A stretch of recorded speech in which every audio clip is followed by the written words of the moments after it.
C'est le titre de ce message numéro 2. Acte 10, 38, vous savez comment Dieu a répandu la puissance du Saint-Esprit sur Jésus de Nazareth.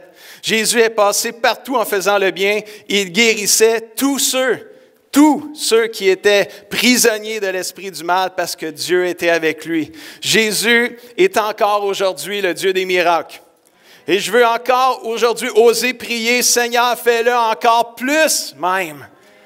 Et un miracle, c'est quoi? C'est un phénomène interprété comme une intervention divine. C'est un fait, c'est un résultat étonnant, extraordinaire qui suscite l'admiration.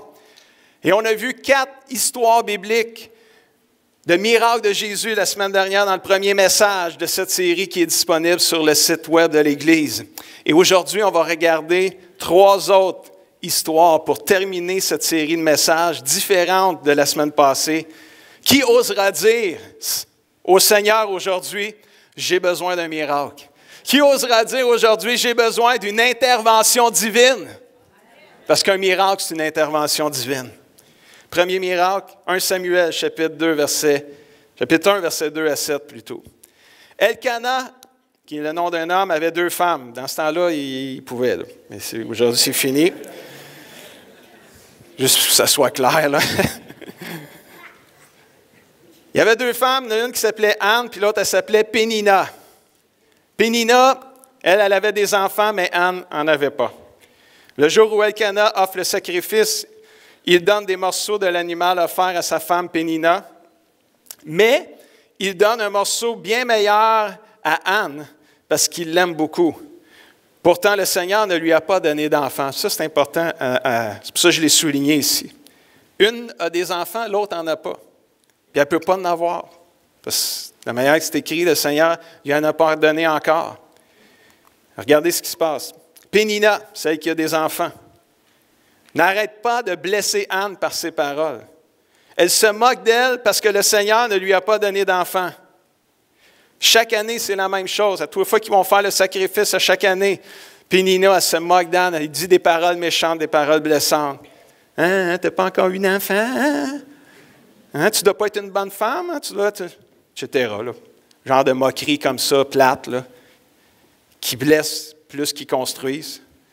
Et quand Anne va à la maison du Seigneur, Pénina lui dit des paroles blessantes. Un jour, Anne se met à pleurer et elle refuse de manger. On voit ici que Anne est très blessée parce qu'elle ne peut pas avoir d'enfant. Et en plus, elle reçoit des paroles méchantes, des paroles de mort, des paroles méprisantes qu'elle reçoit de l'autre femme qui vit dans la même maison qu'elle. Blessée profondément, elle fait ce que toute personne blessée à un moment donné finit par faire. Elle prie le Seigneur. Dans 1 Samuel, toujours le chapitre 1 au verset 10 jusqu'à 12, Anne est très triste. Elle prie le Seigneur en pleurant beaucoup. Voici la promesse qu'elle fait à Dieu dans la prière, au milieu de ses larmes, du ruisseau de ses larmes. Seigneur de l'univers, je t'en prie, vois mon malheur. Souviens-toi de moi. Ne m'oublie pas. Donne-moi un garçon. Et si tu m'en donnes un, je promets de le mettre à ton service pour toujours. Et on ne lui coupera jamais les cheveux. Anne prie le Seigneur longtemps. Et pas couper les cheveux, à cette époque-là, c'était un signe que l'enfant était totalement consacré au service de Dieu. Alors elle prie et demande à Dieu pour un miracle. J'ai besoin d'un miracle. Je ne suis pas capable d'avoir un enfant. Dieu, faites quoi? Là? Si tu m'en donnes un, là, je te dis, je vais te l'ordonner. Mais je veux un enfant. Et la Bible dit au verset 19 que Elkana s'unit à sa femme Anne et le Seigneur écoute la prière de celle-ci. Anne devient enceinte, puis elle accouche d'un garçon et elle dit, je l'ai demandé au Seigneur, c'est pourquoi je lui donne le nom de Samuel qui signifie écouter. Wow! Premier miracle ce matin, Anne est guérie de sa stérilité. Tu n'es peut-être pas stérile physiquement aujourd'hui, mais peut-être que tu pourrais l'être spirituellement. Où est-ce que la vitalité ne coule plus de Dieu, ne coule plus dans ton cœur, ne coule plus dans ta vie. Le Seigneur, ce matin, il veut te guérir de ta stérilité spirituelle. Il veut te revitaliser. Il veut te restaurer complètement. Pour rendre à chaque année la souffrance de ne pas avoir d'enfant, jumelée aux paroles méchantes et blessantes de l'autre femme, s'accumulait jusqu'au moment où Anne fondit en larmes et osa dire au Seigneur, « Dieu, j'ai besoin d'un miracle, j'ai besoin d'une intervention divine. » Et elle l'a obtenu. Amen. Et quand elle a reçu l'enfant, elle l'a donné au Seigneur. Elle l'avait promis, elle dit, « Je vais te le consacrer. » Et Samuel, si vous lisez l'histoire dans la Bible, de 1-2 Samuel, vous allez voir que Samuel fut l'un des prophètes de l'Ancien Testament les plus influents. Parfois, Dieu permet des choses d'arriver dans la vie ou dans nos vies pour lesquelles on n'a pas de contrôle. Même si on sait qu'il ne permet rien au-dessus de nos forces, ça ne veut pas dire que ça ne fait pas mal ce qu'on vit, comme Anne le vivait. Quand on voit un frère ou une sœur autour de nous qui souffre, qui est dans la douleur, qui est dans la peine, il est préférable de prier pour lui ou pour elle plutôt que de lui dire des paroles blessantes et méchantes. N'oublions jamais qu'avec le Seigneur, le boomerang finit toujours par revenir sur celui qui le lance. Et quand on parle de boomerang ici, je ne parle pas du vrai boomerang, je parle des paroles qu'on lance aux gens. Positif ou négatif, si on lance des paroles positives, ils vont rebondir positif. Mais si on commence à mépriser les autres, si on commence à être méchant avec les autres, parce qu'on voit leur souffrance, on voit, puis ils sont toujours dans la souffrance, puis ça ne se passe pas, ça ne se guérit pas. Puis là, ça doit être, tu ne pries pas assez fort, tu n'as pas assez de foi, puis toutes sortes de commentaires plates de même, là. C'est déjà une bataille de vivre la souffrance. On a besoin des frères et sœurs plus tôt pour prier et nous soutenir dans la prière. Puis le Saint-Esprit est quand même très capable de nous montrer des choses à corriger aussi. Comme dans la plupart des miracles de la Bible, je vois dans l'histoire d'Anne un désespoir qui monte jusqu'au ciel et qui active le surnaturel de Dieu. Et dans bien des miracles de la Bible, on voit souvent le désespoir. Tu sais, l'histoire d'Anne, je ne sais pas si ça a pris combien d'années avant que Dieu réponde, mais ça a pris plus qu'un an. Là. Ça a pris plusieurs années. À chaque année, il allait aussi faire le sacrifice. La famille allait faire le sacrifice. À chaque année, elle se faisait toujours blesser. Puis là, on est rendu à une année où ce que là, elle n'est plus capable. Et là, elle crie à Dieu. Le désespoir qui monte jusqu'au ciel active le miraculeux de Dieu. Quand je pense à la guérison de Anne, ça me fait penser, qui était stérile et qui a eu un enfant, ça me fait penser à la femme d'Abraham, Sarah, qui elle aussi était stérile. Elle avait 65 ans quand Dieu lui a dit « Tu vas avoir un fils ». Sais-tu qui ont 65 ans et plus ici, là?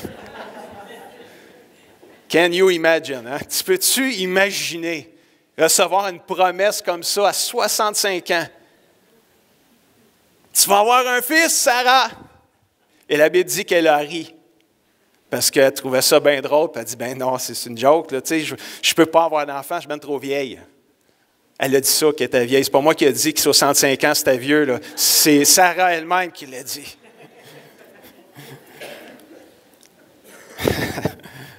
Mais le plus flyé de cette promesse-là, c'est pas qu'elle l'a reçue à 65 ans, c'est qu'elle a accouché à 90 ans. Ça a pris 25 ans de persévérance, puis probablement, à un moment donné, d'arrêter de croire peut-être pour Sarah, parce qu'à un moment donné, elle a dit à Abraham, « Je pense que j'en aurai pas d'enfant. Vous couchez avec la servante. Ça va faire pareil. » Mais Dieu a dit, « Non, ça ne fait pas pareil. C'est toi qui vas avoir l'enfant. » Elle l'a eu à 90 ans. Wow! La naissance d'Isaac fut un véritable miracle, intervention divine. Parce qu'elle n'avait plus l'âge pour avoir des enfants. Dieu est encore le Dieu des miracles et il n'y a pas d'âge limite au miraculeux de Dieu. Ça, c'est bon, ça. Hein? Jeunes et moins jeunes, les miracles sont accessibles à tous. On voit dans la Bible, lisez, faites checkez les récits de tous les miracles de la Bible et vous allez voir que tous les miracles touchent à toutes les générations. On voit des miracles chez les enfants, on voit les miracles chez les gens, on voit des miracles partout dans la Bible pour toute génération, peu importe l'âge. Donc ce matin, ne limitez pas Dieu par votre âge. Oh, je suis trop jeune, moi, pour que Dieu intervienne. Non, ce n'est pas vrai.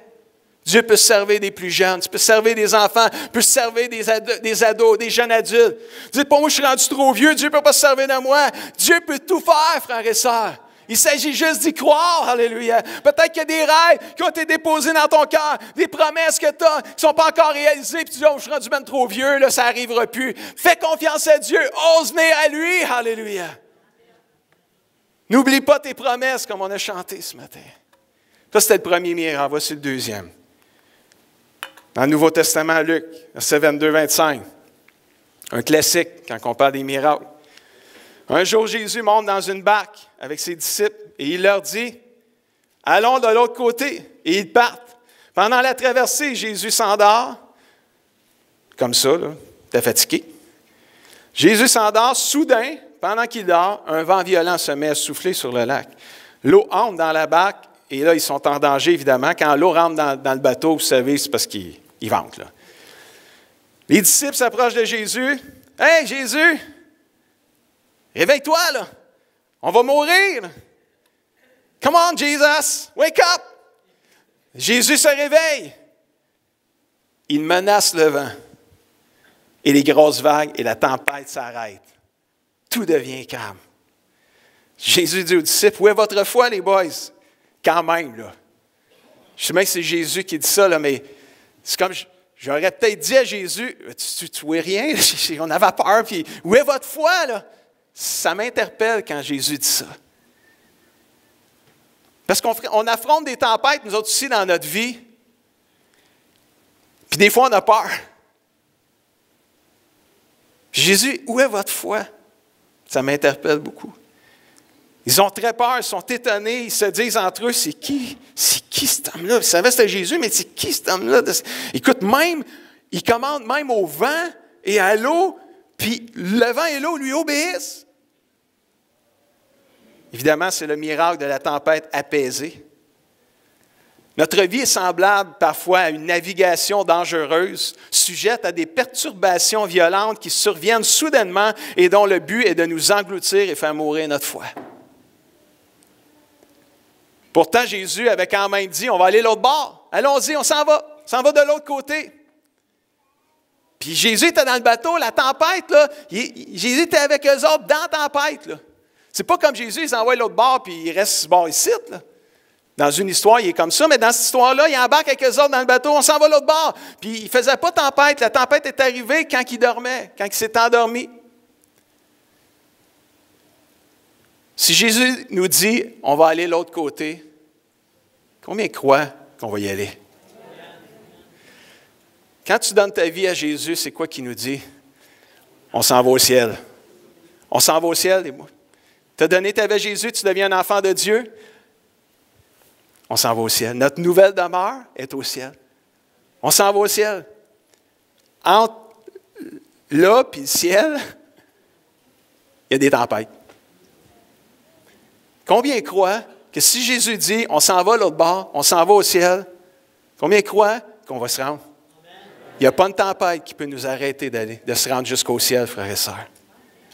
Notre vie, parfois, ça arrive comme ça. Mais si Jésus dit, allons de l'autre côté du lac, malgré la tempête qu'il y a eu, ils sont arrivés sains et saufs. Ils pensaient mourir, là. Ça se peut dans notre vie aussi, les tempêtes qu'on vit, ça se peut, là, la tempête, là, des fois, là, arrive, puis la tempête va presque jusqu'à faire mourir ceux qu'elle assaille. Et dans ce tourbillon, des fois, pendant que ça brasse, on a l'impression que le Seigneur, il dort. On se demande pourquoi il dort ou pourquoi il tarde à intervenir, alors que des fois, il demande, interviens, faites quoi, Seigneur? Souvent dans la Bible, comme dans nos propres expériences, nous découvrons ces situations extrêmes, mais on voit à la fin que Dieu finit toujours par se lever et secourir ses fidèles. Mes amis, réalisons aujourd'hui que le Seigneur est toujours avec nous. Tu es un enfant de Dieu, tu es un fils, une fille de Dieu. Il y a une promesse là, qui est réelle. Dieu, il est toujours avec nous. Puis il n'est pas juste avec nous, il est en nous. Tout le temps. Moi, là, j'aime mieux traverser une tempête dans ma vie avec Jésus qui dort à mes côtés que sans lui. Pourquoi? Parce que je peux aller le voir. Puis je peux aller le réveiller. Puis c'est, hey Jésus, wake up! Ça brasse chez nous, là. Ça brasse dans ma vie. Réveille-toi, Seigneur. J'ai besoin d'un miracle. Alléluia. J'ai besoin d'une intervention, Seigneur. Tu vois ce qui se passe. Réveille-toi, là. Puis le Seigneur, il se calme les yeux, puis qu'est-ce qui se passe? Ça brasse de partout. L'eau rentre de tous bords, de tous côtés. Puis Jésus, il peut juste dire, assez. Calme. J'appelle au calme. Puis le calme va arriver. J'appelle la paix. Elle va arriver. Es-tu au plus fort d'une tempête dans ta vie?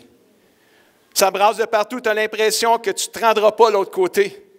Tu as l'impression que ça brasse tellement. Tu as le goût d'abandonner. Tu es sur le bord de lâcher. Le ciel est à ta portée, mais là, c'est comme, tu n'es pas sûr même que tu vas te rendre jusqu'au ciel. Tu as peur. Tu es inquiet pour ce qui va t'arriver à toi ou à des gens que tu aimes. Ose demander à Jésus, j'ai besoin d'un miracle, j'ai besoin d'une intervention divine de ta part, Jésus. Puis rappelle-toi cette promesse-là dans Isaïe 43, versets 2 et 5. Quand tu traverseras l'eau profonde, je serai avec toi. Ça, c'est une super promesse. Ça. Quand tu passeras les fleuves, tu ne te noieras pas. Alors, tu vas t'en aller jusqu'au cou, mais tu ne te noieras pas. Quand tu marcheras au milieu du feu, où ça va sentir le chauffer puis le brûler, tu ne te brûleras pas, les flammes ne te toucheront pas, parce que moi, le Seigneur, je suis ton Dieu, je tiens beaucoup à toi, tu es précieux, je t'aime, n'aie pas peur, je suis avec toi. Quelle promesse exceptionnelle et extraordinaire à se rappeler quand on est au beau milieu d'une tempête. Dieu est toujours avec nous. C'est vraiment merveilleux. Troisième miracle. Luc 7, versets 1 à 10. Il y a là un officier de l'armée romaine, un travaillant, un boss. Cet officier-là a un serviteur, un esclave dans ce temps-là, qui est très malade. Et qui est plus que malade, il est mourant. Et l'officier l'aime beaucoup, son esclave, son serviteur. Quand l'officier entend parler de Jésus, il envoie quelques anciens des Juifs lui demander « Viens sauver mon serviteur ». Les anciens arrivent auprès de Jésus et ils le supplient en disant « Cet homme mérite que tu fasses cela pour lui. » Bon. Alors Jésus va avec les anciens. Il est presque arrivé à la maison. À ce moment-là, l'officier envoie des amis pour lui dire, il ne va même pas lui-même, là. Il envoie des amis. Là. Lui dit, « Non, Seigneur, ne te dérange pas, je ne suis pas digne que tu entres chez moi. Voilà aussi pourquoi je n'ai pas osé venir moi-même vers toi. Mais dis seulement un mot et mon serviteur sera guéri. » Oh, c'est de la foi, ça. Oui, parce que moi, j'obéis à un chef et je commande à des soldats. Je dis à l'un va et il va. Je dis à l'autre viens et il vient. Je dis à mon serviteur fais ceci, il fait ça, et il le fait. Et là, quand Jésus entend cela, lui, il admire l'officier. Il se retourne et dit à la foule qui le suit, « Je vous le dis, même dans le peuple d'Israël, je n'ai jamais trouvé une foi aussi grande. » Les amis de l'officier romain retournent chez lui, et quand ils arrivent à la maison, ils trouvent l'esclave, le serviteur en bonne santé. Ça, c'est le miracle ou la guérison du serviteur d'un officier romain. L'officier romain, là, il était romain. Grosse révélation ici, là. Ça veut dire quoi, ça? Ça veut dire que c'est un étranger au peuple de Dieu. Ça, je voulais dire plutôt. Étranger au peuple de Dieu, et lui, il était rempli de foi, et sa foi était centrée sur Jésus. Il avait tellement confiance en Jésus que pour lui, une seule parole de Jésus était suffisante pour guérir son serviteur, sans même que Jésus eût à rencontrer le malade. Dis seulement une parole, mon serviteur sera guéri. Il n'est même pas venu lui-même à Jésus parce qu'il ne se sentait pas digne de rencontrer Jésus. Il a envoyé ses amis. Ah oui, mes chums, allez dire à Jésus là, qu'il vienne guérir le malade. Il est allé envoyer ses amis, puis dites-leur en mon nom, là, j'ai besoin d'un miracle pour un de mes serviteurs. Le Seigneur accueille toute personne qui place sa confiance en lui, peu importe la distance ou les obstacles qui semblent empêcher un tel rapprochement. Connais-tu un ami ce matin? Connais-tu un compagnon de travail? Un membre de ta famille qui est malade? As-tu cette foi pour venir à Jésus et dire, j'ai besoin d'un miracle pour celui-ci ou pour celle-ci? J'ai besoin d'une intervention. Viens, interviens dans la vie d'un ami, d'un membre de ma famille. À chaque fois que Jésus voyait de la foi, il faisait des miracles. Lui, il capotait quand il y avait de la foi, lui. Il capotait bien raide Jésus quand il y avait de la foi. Il tripait quand il voyait la foi. Peu importe c'était qui. Même qui était capable de dire, j'ai jamais vu parmi le peuple d'Israël quelqu'un avoir une foi aussi grande que l'étranger romain. Jésus était impressionné par la foi. Tu sais, il y a une histoire, là, vous en rappelez, là, puis je n'ai pas les textes, là, tu sais, mais quand les 4 amis ont amené un paralysé puis ils l'ont descendu par le toit, quand Jésus a vu la foi de ces gars-là, il a guéri le paralysé. Il dit, prends ton lit, lève-toi et marche. Puis il a pardonné ses péchés en plus dans cette histoire-là. Il guérit son âme, guérit son corps. Quand Jésus voyait de la foi, il faisait des miracles. D'ailleurs, dans la Bible, le seul endroit où il a fait le moins de miracles, ce fut l'endroit où il y avait le plus d'incrédulité. Puis incrédulité, c'est quoi? C'est un manqué de foi.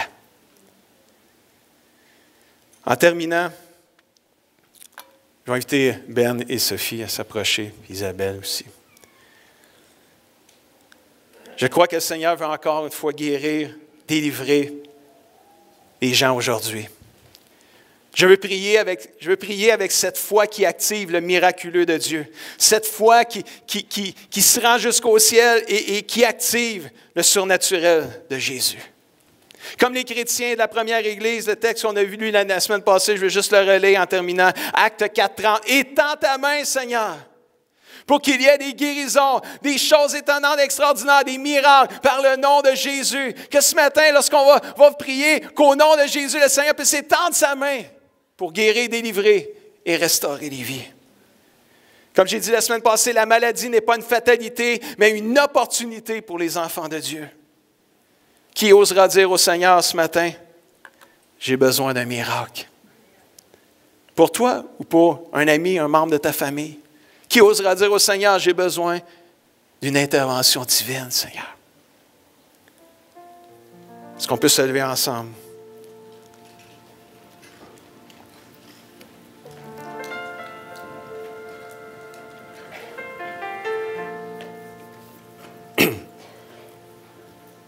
Est-ce qu'on peut fermer nos yeux?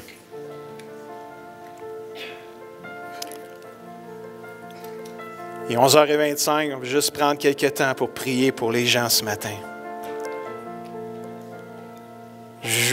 J'ai à cœur d'adresser 4 groupes de personnes ce matin.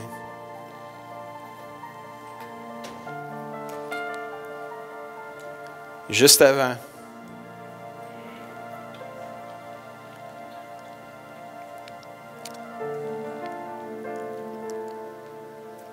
regardez-moi. J'ai à cœur de partager ceci qui a brûlé toute la semaine dans mon cœur, mais je ne savais pas si je devais le dire ou pas. Mais finalement, je ne l'ai pas écrit dans mes notes. Mais avec les chants qu'on a chantés ce matin, ça rebondit. Il y en a un dans la Bible qui a imploré Dieu pour un miracle. Il y en a un dans la Bible qui a imploré son Dieu pour qu'il intervienne divinement. Et il a dit ceci: « Ce que le Seigneur m'a fait connaître est extraordinaire. Pour éviter que je m'enfle d'orgueil, j'ai reçu dans mon corps comme une blessure. Un avoyer de Satan est chargé de me frapper pour m'empêcher de m'enfler d'orgueil. 3 fois, j'ai prié le Seigneur de me délivrer de cette souffrance. Mais le Seigneur m'a dit Ma grâce te suffit. Ma puissance se montre vraiment dans ta faiblesse. Donc, je me vanterai, disait l'apôtre Paul, surtout parce que je suis faible. Alors, la puissance du Christ habitera en moi. Quand je suis faible, c'est alors que je suis fort. Et cette semaine, ce texte-là me rebondissait tout le temps. Parce que ça arrive des fois qu'on prie, puis il n'arrive à rien. Peut-être le miracle qu'on a besoin dans cette période-là, c'est le miracle de la grâce. Le miracle de la grâce, parce que sa grâce seule nous suffit. Au lieu que le découragement vienne nous prendre, au lieu de se laisser aller par les paroles, puis toutes sortes de pensées que l'ennemi veut faire, dans le délai entre la prière et parfois la réponse, je crois qu'on a besoin de vivre le miracle de la grâce. Sa grâce, son amour, seul nous suffit. Ce matin, ceux qui ont été blessés profondément, on peut fermer nos yeux pendant cette partie-là. Juste méditer, réfléchir. Ceux qui ont été blessés profondément comme Anne dans notre histoire,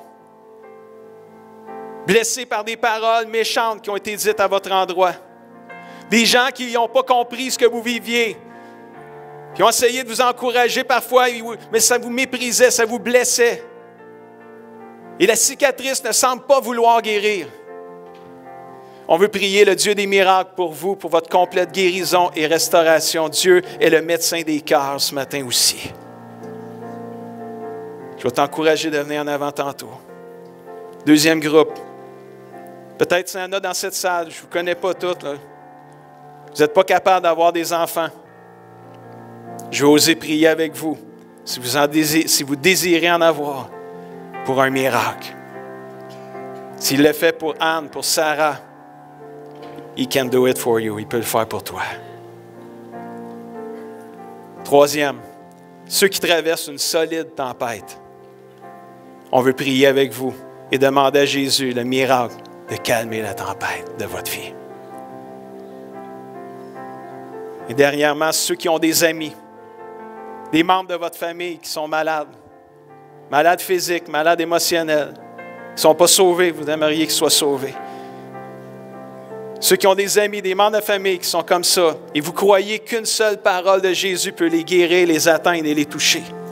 On veut prier avec vous et demander à Jésus de dire cette parole-là sur vos amis, sur votre famille, qui apportera la guérison, le salut, la délivrance à ces gens-là. Est-ce qu'on peut prier ce matin? Pendant qu'on va chanter, hein? Dieu de miracles, praise the Lord. On va s'avancer. On va prier avec vous. Faites juste, quand on va aller vers vous, les pasteurs, les anciens, les diacres, les gens de l'équipe de bienvenue, on va juste vous demander, c'est quoi votre besoin? Dites juste, guérison, délivrance, salut de ma famille, guérison pour un ami. Puis on va prier pour ça. Amen. On chante Dieu de miracles. Avançons-nous, avançons-nous. Dieu veut agir ce matin. Il est juste 11h30, on a encore du temps. Merci Seigneur Jésus. Avancez-vous plus par en avant, des gens qui descendent de l'allée. Amen. Amen. Merci Seigneur. Dieu restaure ce matin. Tu as des blessures profondes, des cicatrices qui ne veulent pas guérir. Je crois ce matin qu'il y a des miracles de guérison de cœur ce matin qui vont arriver. Vous allez vivre le miracle de la grâce qui va vous aider à pardonner. La grâce de Dieu qui va venir vous guérir, vous restaurer. L'huile de l'Esprit qui va couler sur vos plaies ce matin, qui vont vous guérir au nom de Jésus. Amen. Alléluia. Osez croire. Osez demander. J'ai besoin d'un miracle ce matin. J'ai besoin d'une intervention divine. Le Dieu qui peut rendre la vie, le Dieu qui peut libérer.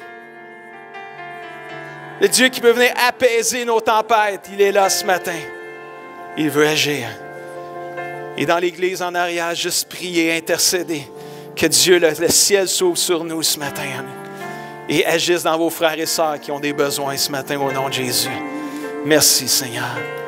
Sophie, alléluia.